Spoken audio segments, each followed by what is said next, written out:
Hey, what's going on, guys? My name is ThePromG and welcome back to a brand new video, one that I am equal parts excited and equal parts absolutely terrified to make. Today I am bringing you guys the first installment in my Berserk Arc review series, and starting off today we have the Black Swordsman arc. Now, full disclosure, this is not my first time reading through Berserk. This is actually the second time. I read this series, it was probably over 3 years ago, and it instantly became one of my favorites ever. And I made it a personal goal for myself to go back, read some of my all-time favorite manga, and document my thoughts on each individual arc. We're doing Berserk, Gantz, and Vagabond this year. Of course, all super popular series, but hopefully I can provide some unique insights and my own personal thoughts that you guys will enjoy. And with that being said, I know that so many people have done similar review videos, whether it be for the Black Swordsman arc, Golden Age, or just the series in general. There's not really a whole lot new to say, but hopefully with this review video, I'll be able to say some things you find interesting, maybe you didn't think of before, and just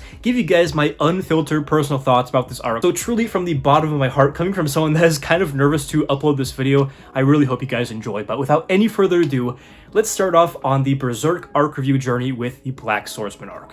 The Black Swordsman arc is the very first arc in this over 40 volume series called Berserk that we all know and love, and this arc in particular I find especially interesting. Usually when you read a manga series, you meet the characters where they start out and they linearly, is that a word? From there on out, they progress in, a standard timeline, but that is not the case with Berserk. The first arc of this manga is actually a flash forward. Of course, Berserk isn't the only series to do this, but I think that how Berserk does it is especially interesting for reasons I'll get into later, specifically with our characters. But when taking an overall bird's eye view of the Black Swordsman arc, I kind of wrote down 3 main things that I think this arc sets out to accomplish, which is first, introduce the main character Guts, his kind of situation and his characterization. The second thing is introduce the manga's main antagonist, as well as some other ones. And the third thing this arc accomplishes is setting the tone for the world, the setting, and the tone of Berserk going forward. So I guess I'm gonna start with this point, and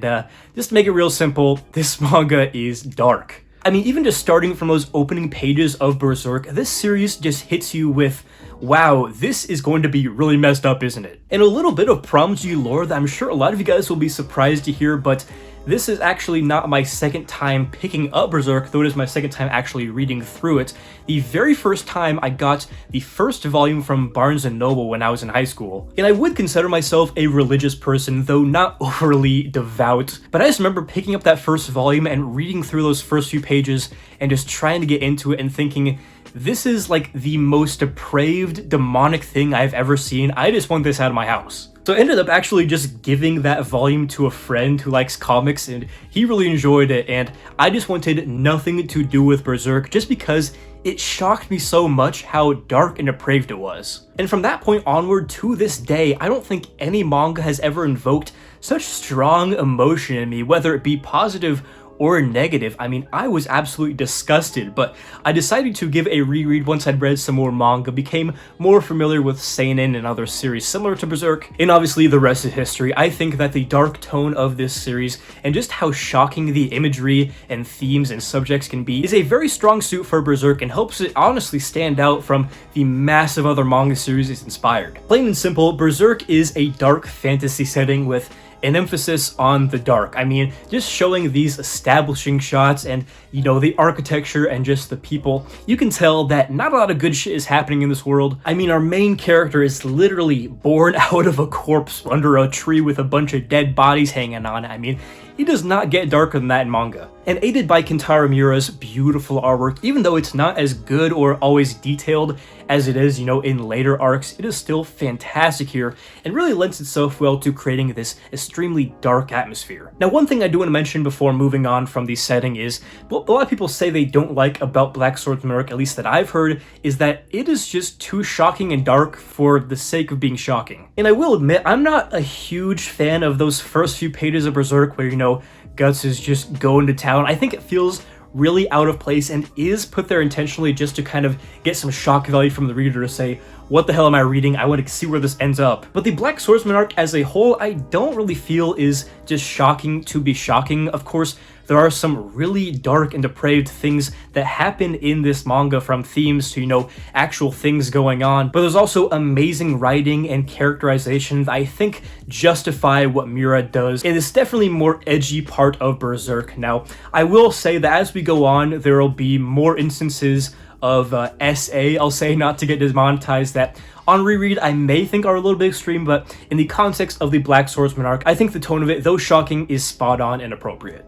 Alright, so moving on to the second big thing that the Black Swordsman arc accomplishes is introducing our main character, Guts. Obviously, one of the most iconic manga characters of all time. We're introduced to Guts, who is a grown man. He's missing an arm, he has scars, he carries around this massive slab of a sword. And all that we really know about him at this point is, one, his objective, and two, the kind of things that he says he believes in. His objective is going around slaying these apostles, these big demons, with the hopes of getting to the God Hand, which we'll find out about later. And his ideals is that, the strong just trample over the weak if it's necessary. He really doesn't care about anybody but himself and his goal. And I think that this is another reason why some people say, Black Swordsman arc is just too edgy, because Guts himself is admittedly kind of an edgelord, or at least he acts like one. Because when he's saying these things throughout this entire arc about how, the weak should just get trampled on, he then acts in a completely different,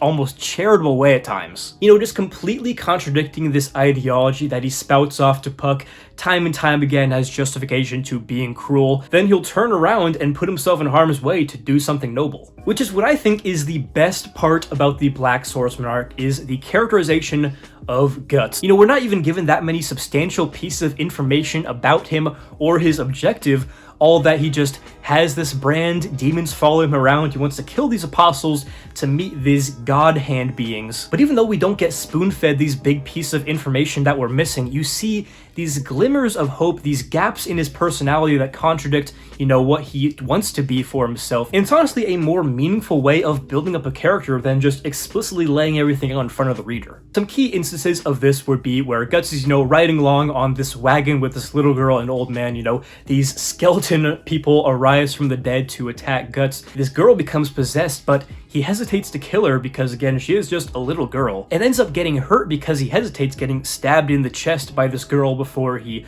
reluctantly chops her head off in one swoop. You have the time where he spouts off all this awful stuff to this little girl whose dad he just killed, and then proceeds to save her valiantly with his sword. Also, right after this moment, we get an iconic, super powerful panel of Guts showing his true emotion about the situation and his own situation when he thinks nobody's watching. And coming back to that point I mentioned earlier about the Black Swordsman arc being a flash forward into the timeline of this series, it leaves a lot of questions as to things like, how did Guts lose his arm? And when Griffith is introduced, why does he hate him so much? And tying back to the values and this facade that Guts puts on, why is he trying to hide his true self, put on this front, be so tough? Why is he so obsessed with this idea of freedom? Which leads us into the third and final big thing that I think the Black Swordsman arc goes out to accomplish and really does well, and that is introducing antagonists. Now, of course, we have some minor antagonists. We have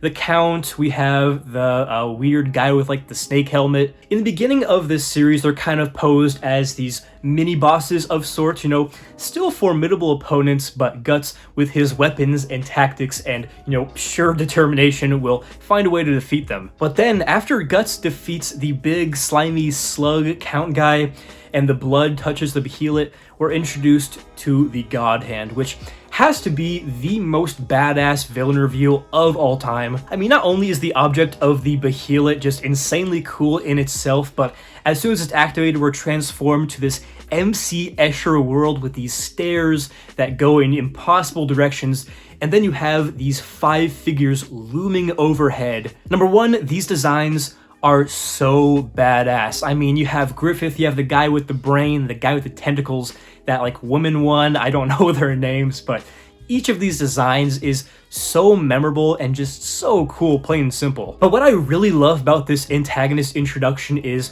when they're looking down on the Count who Guts just defeated, who up until this point has been the strongest foe that Guts has faced, and he almost died trying to beat, and he's just beneath the God Hand, not even worth a thought. I mean, you have Guts and the Count that we've been shown are basically at sort of a similar level, but a stratosphere above that is the God Hand, and all we know is that they are extremely powerful. They don't really show off their might other than a couple brief instances, but again, leads the reader to wonder, how is the series going to progress where Guts is going to be in a position where he can even contend with this kind of evil and power? There's actually a really cool moment that I noticed this time reading through Berserk, but it's when the woman God Hand, and she's like, has strong human spirit. It's kind of impressive, and it would be awesome if he decided to join the God Hand. You know, even though they're a universe apart in power, they're still acknowledging Guts when they won't acknowledge this Count. So it definitely shows the potential that Guts has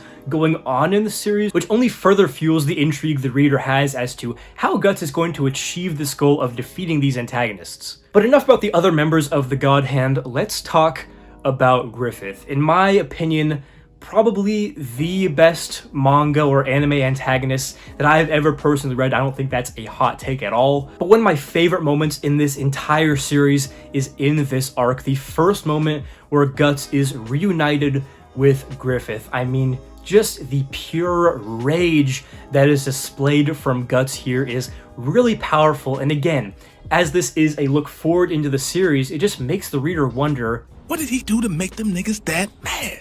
The manga hints that the two characters were close at one point, but again, at this point, we have no idea what went on between them other than that it kind of went south, and now his whole life goal is getting revenge. It is just unbelievable the amount of characterization that is done so effectively by Miura in this manga. We don't have any context, but instantly in this moment, we're introduced to a super strong bond between these two characters. Obviously not strong in a good term sense, but that they are so intertwined in their lives for reasons we will find out later in the series. That is how you get a reader to continue wanting to read. These moments like this, not necessarily him, fucking a demon, but these deeply intriguing moments that just urge you, that insist you keep reading to get context and see what happened. And just a couple other quick things I want to mention based on my initial thoughts of this reread. I had completely forgotten how badass Guts was. I mean, obviously his sword and the action that ensues when he's swinging that thing around is super well drawn. The weight of the strokes, whether it be, on a single page or a full dedicated panel, the weight, you can really feel it. The choreography is also very, very good, and especially for, the first chapters of this manga, even considering what's to come. I mean, this is super impressive, not to mention his, arm cannon thing, which he uses in some badass ways, again, coming back to the brilliant choreography. I also wanted to mention Puck, who is one of the main characters of this arc, but I just remembered I haven't talked about up until this point. I really like Puck in this early parts of the manga. I still hold the opinion that Miura destroyed this character by making it purely comic relief, but in this first arc, he serves a very interesting and necessary role. Though I will say, I'm not a huge fan of how Puck is sometimes used to display Guts' emotions.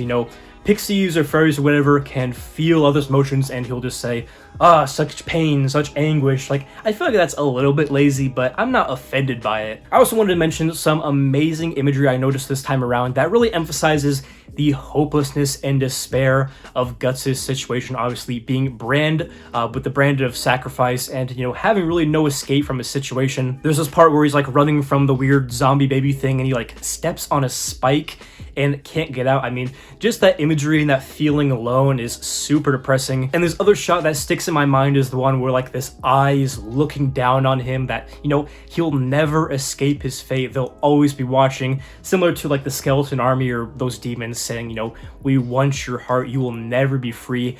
I think those words and that imagery is super impactful. And again, with Miura's amazing artwork, really ends to the brilliant characterization of Guts that we get in these first few chapters. So that's going to wrap up this first installment in the Berserk Arc Review series covering the Black Swordsman arc upon reread. Of course, there are probably so many things I'm forgetting to talk about in this video just because this is such a dense arc, even only 3 volumes long. So I urge you, if you have any comments on my thoughts or questions about what I thought about certain things, please leave them in the comments below. I will be discussing this arc and this manga in depth with you guys if you want to in the comments below. And I also want you guys to give your honest feedback and opinions on this video and this style of review. I know it's not the most in-depth, but I really wanted to focus on my personal unfiltered thoughts, just talking to you personally about what I think about this arc I love so much. So let me know how you think I can improve this video or what you liked about it. I really appreciate the feedback. I'm now going to begin reading the Golden Age arc, which from my first read-through was my absolute favorite, and to this day probably is my favorite arc in all of manga. So I'm super excited to read and give you guys that review next month. So hopefully you look forward to that video and enjoyed this one. If you did, make sure to leave a like and subscribe for more manga videos just like this. So yeah, this has been ThePromG. Hopefully you enjoyed the video, and as always, hope to catch you in the next one.